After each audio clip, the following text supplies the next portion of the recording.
kita melanjutkan yaitu i'tina'uhu binazafati baitihi wa masjidihi, yaitu perhatiannya beliau sallallahu alaihi wasallam dengan kebersihan rumahnya dan juga masjidnya.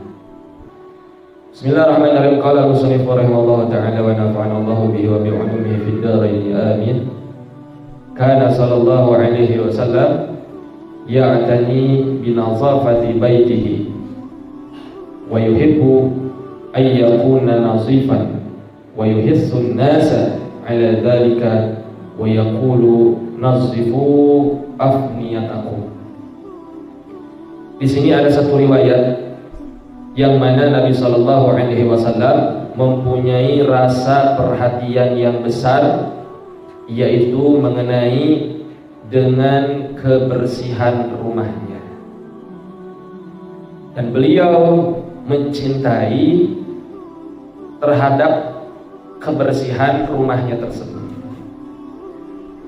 Jadi Nabi Shallallahu Alaihi Wasallam, jangan dikira beliau itu meskipun sebagai manusia yang paling sempurna, bukan berarti beliau tidak mau untuk melakukan hal-hal yang mungkin bagi sebagian kita perkara membersihkan itu adalah perkara yang berat, atau perkara yang tidak ada manfaatnya, atau perkara yang tidak ada gunanya. Jadi beliau itu setiap hari selalu membersihkan kebersihan rumahnya. Jadi tidak ada istilah di dalam rumahnya itu, rumah beliau itu berantakan, gak ada. Jadi bersih-bersih, nyapu, ngepel itu bagian dari sunnah Nabi. Kenapa? Karena Nabi jalanin sendiri. Jadi selagi beliau mampu, beliau nggak mau nyuruh istrinya. Nah itu Nabi kita.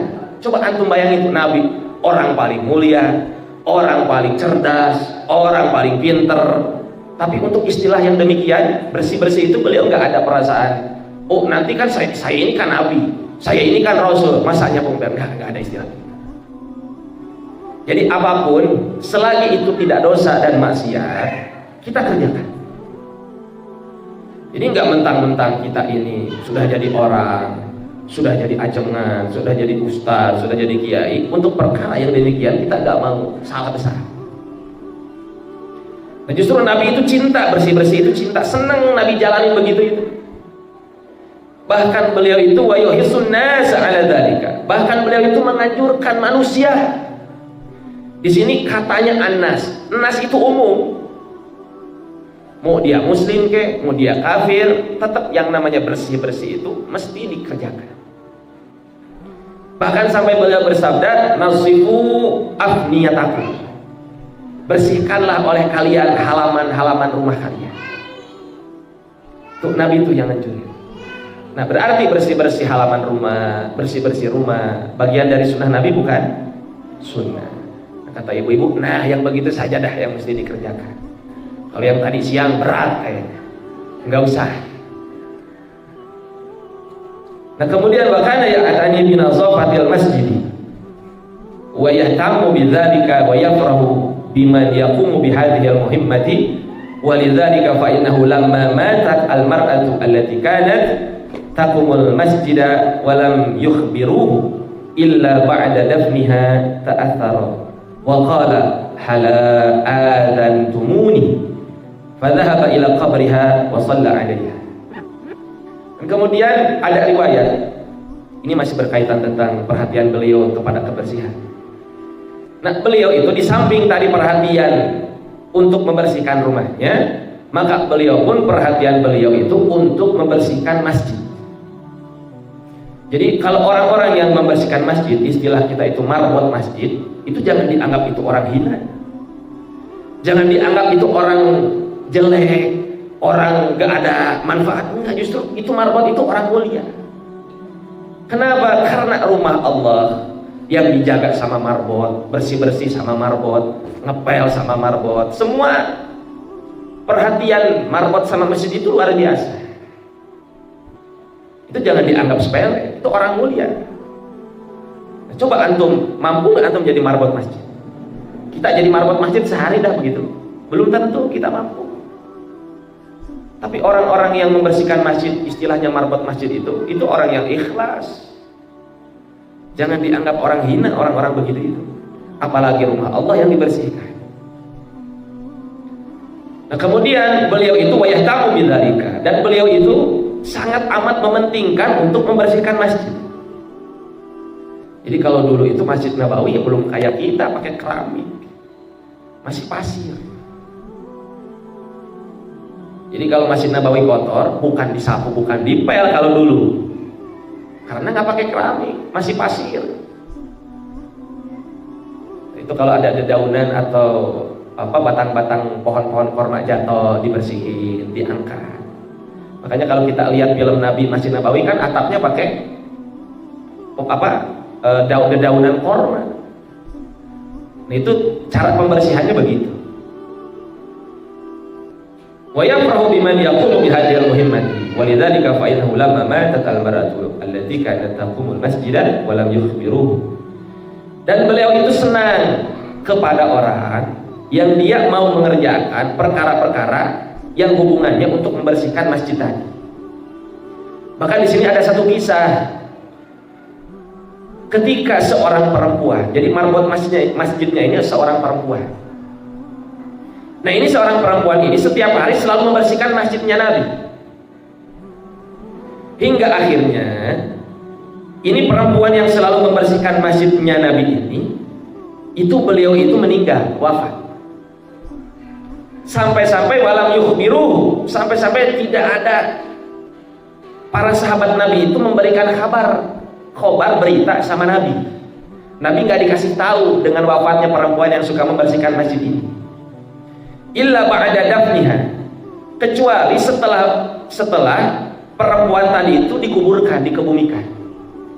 Jadi Nabi taunya itu perempuan itu sudah dimakamkan. Jadi beliau nggak tahu meninggalnya, beliau tidak tahu kapan disolatkannya. Itu beliau nggak tahu. Taunya itu setelah perempuan tadi itu sudah dikuburkan.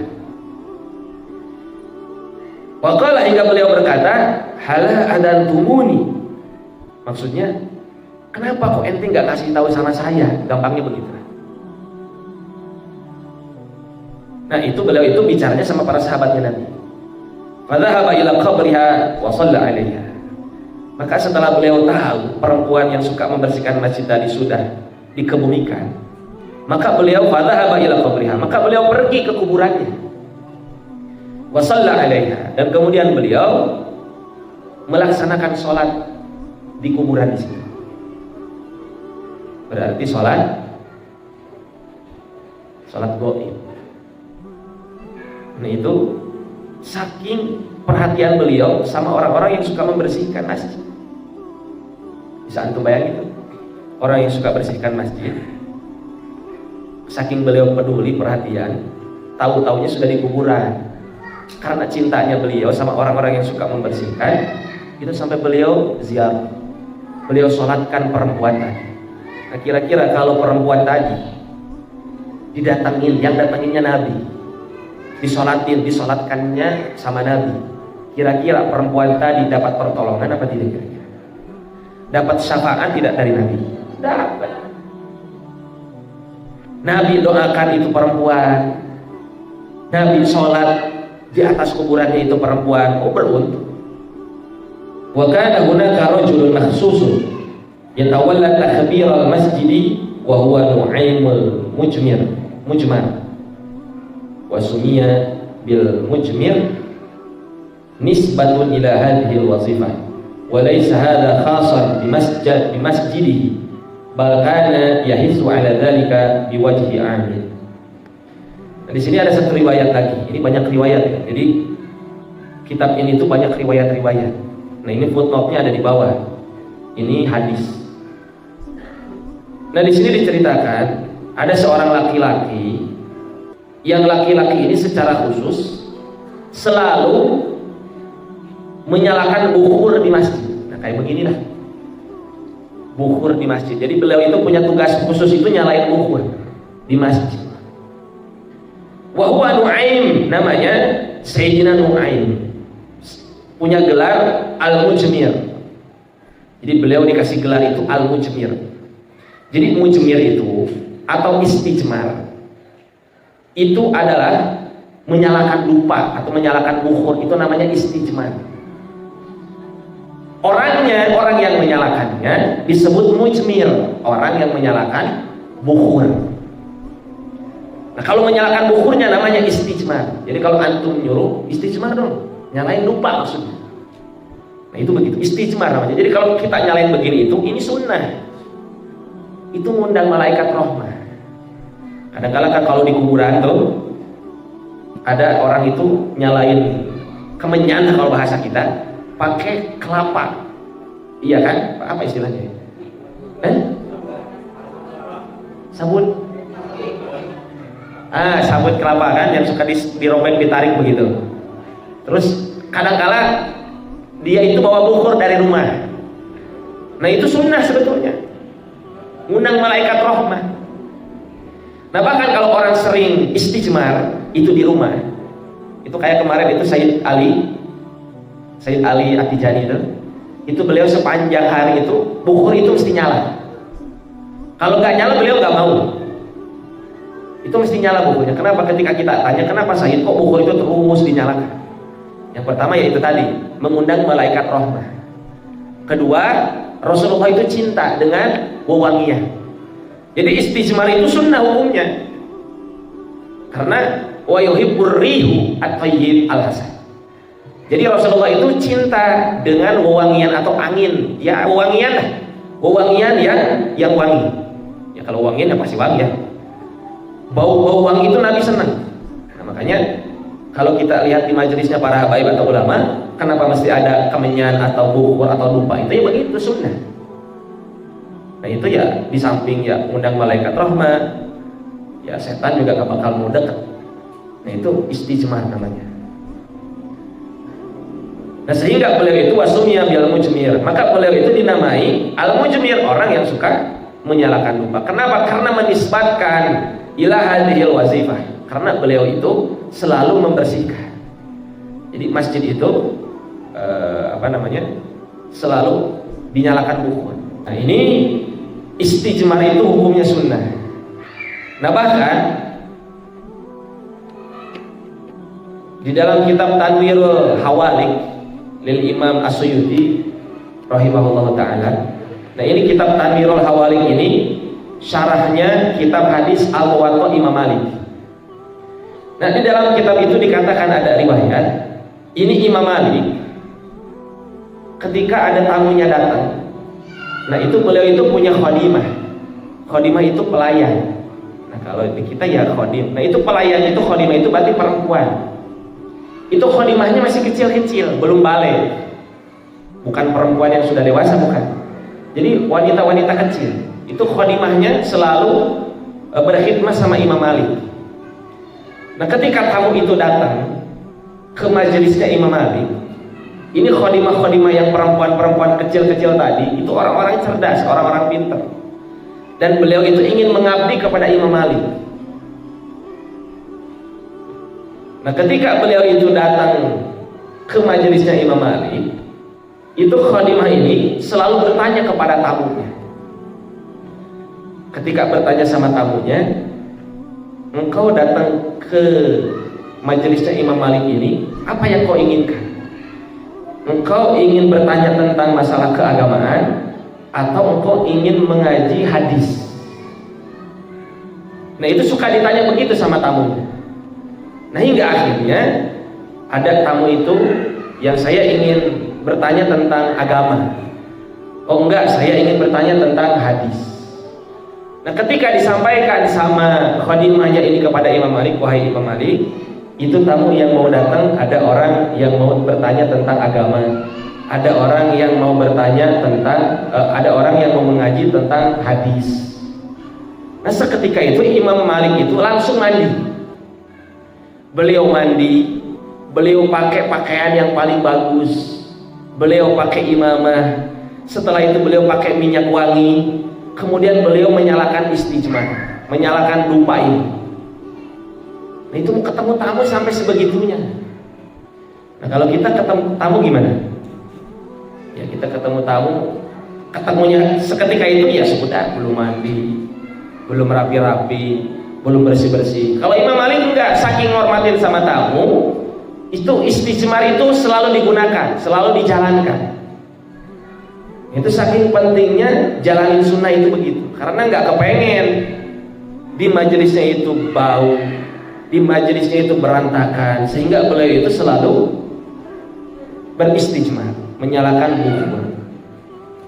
Nah itu salah satu kesunahan yang diberikan contoh oleh Imam Malik rahimahullah ta'ala.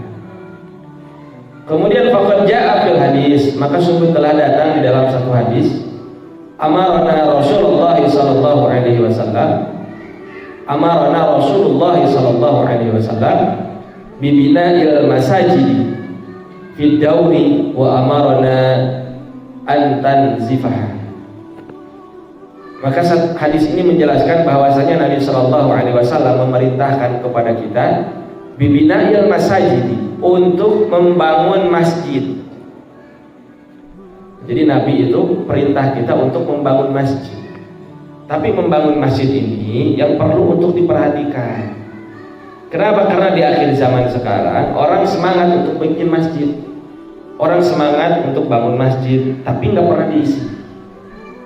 Nabi perintahkan, betul, Nabi perintahkan Fidauri, ya di kampung-kampung kalian, wa amarna an tanzifah, dan beliau memerintahkan setelah membangun masjid jangan dilupakan untuk membersihkan.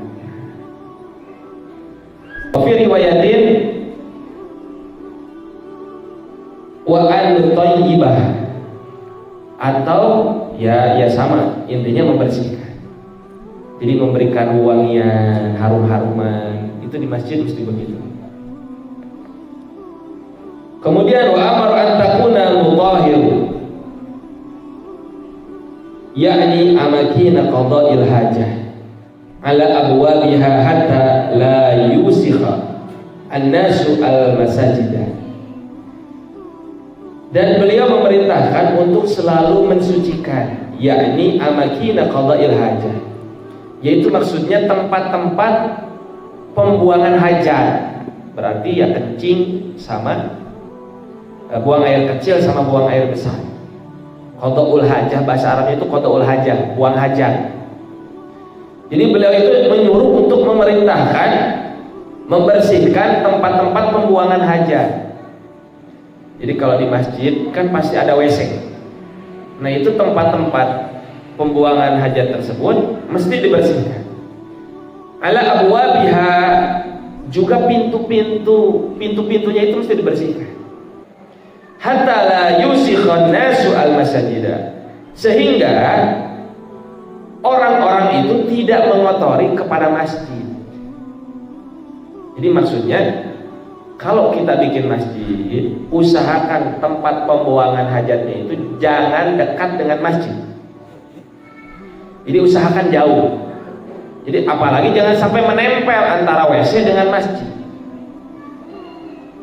Itu nggak dianjurkan begitu. Jadi tempat buang hajatnya itu mesti jauh dari masjid. Jangan sampai menempel.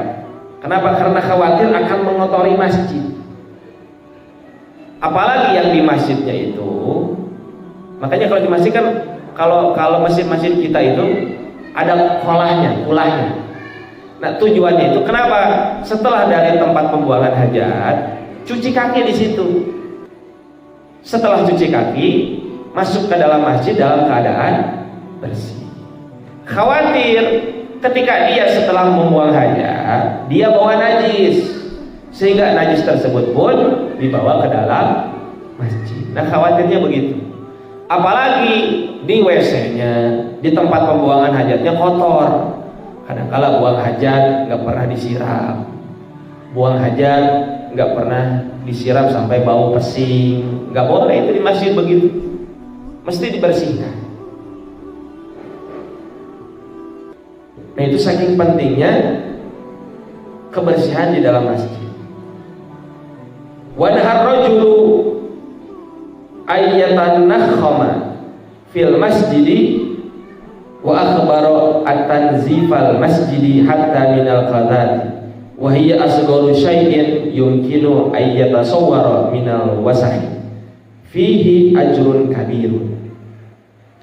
Dan Nabi Shallallahu Alaihi Wasallam itu melarang kepada seseorang, ya kalau rojul di sini ya laki-laki, kepada seseorang yang dia itu membuang dahak di masjid. Jadi nggak boleh tuh buang dahak di masjid.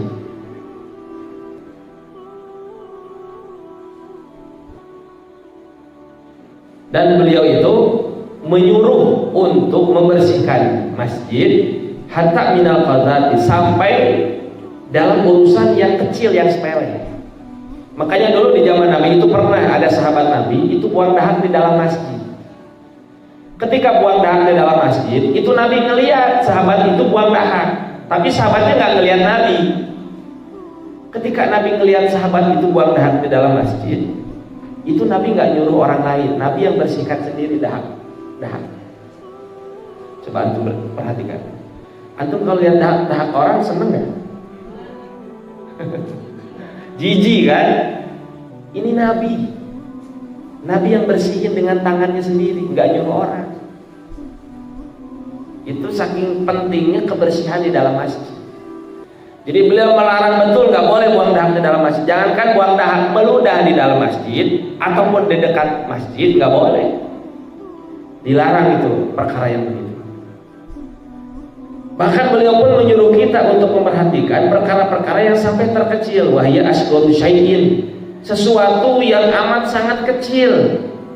Yumkinu ayatasawwara minal wasahi, sampai-sampai yang memungkinkan untuk menggambarkan, maksudnya ya mengotori lah begitu. Jadi kita mesti perhatikan perkara-perkara yang amat kecil di dalam rangka mengotori masjid, mesti diperhatiin. Bahkan fihi ajrun kabirun. Maka kalau kita membersihkan sampai perkara yang terkecil pun fihi ajrun kabirun, maka pahalanya sangat amat besar. Jadi bersihin masjid itu perkara pahalanya besar. Nah itu tentang perhatiannya Nabi kepada rumahnya dan juga masjid.